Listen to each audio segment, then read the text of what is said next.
Un cadranier d'art, c'est un artisan qui va concevoir un cadran exceptionnel qui sort de l'ordinaire, qui a vraiment des propriétés uniques, spéciales, spécifiques à une idée. Puisqu'on travaille la nacre, on travaille la pierre, on travaille l'émail, on travaille tous ces métiers d'art qui tournent autour de la possibilité de fabriquer un cadran exceptionnel.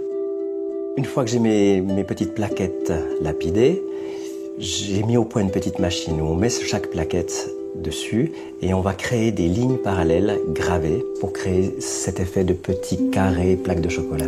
C'est en fait des carrés prédécoupés. J'ai eu cette idée pour ne pas perdre les morceaux. Si je les découpais complètement directement, ça serait ingérable. La mise à l'échelle du dessin des créateurs nous a donné une dimension des carrés qui correspond à moins d'1 millimètre de côté, 0,7 sur 0,7, ce qui a donné toute l'application de l'espacement des lignes puis des carrés. La Bruxelle, c'est vraiment l'objet typique des horlogers. Il y en a de toutes les formes, de toutes les finesses possibles.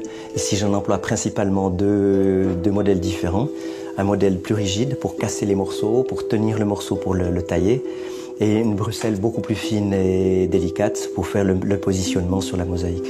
Une simple écaille avec son dégradé représente déjà environ une vingtaine de morceaux. Et les morceaux du milieu sont bien carrés, mais on est très vite dans des morceaux coupés, triangles, petits, carrés tronqués, petits parallélépipèdes, très compliqués effectivement à réaliser. Le choix des pierres, c'est fait d'une manière aléatoire. L'unique critère est la beauté de la pierre. Je recherche un blanc qui soit plus opaque en ce moment. La plupart des blancs que j'ai trouvés étaient trop translucides. Et je me réjouis de faire un essai. Là, je viens de trouver un morceau de pierre de Kogolong. Donc, j'en ai coupé une petite tranche et on va la lapider. Et puis regarder ce qu'elle donne dans des épaisseurs extrêmement fines de 0,4, 0,5.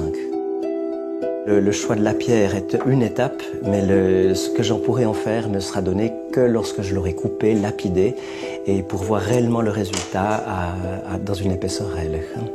Est-ce qu'elle a perdu trop son éclat à cette épaisseur? Ou est-ce qu'elle va supporter la finesse? D'un carré de 0,7 sur 0,7, énormément de pierres qui étaient très belles ont cassé. Donc là, il faut retrouver des pierres plus dures, d'une densité plus grande. La rareté, elle est faite par la couleur que je vais trouver. Je désirais vraiment des nuances de jaune, des nuances de rouge, qui va me permettre justement de créer les nuances de la création de la mosaïque avec délicatesse.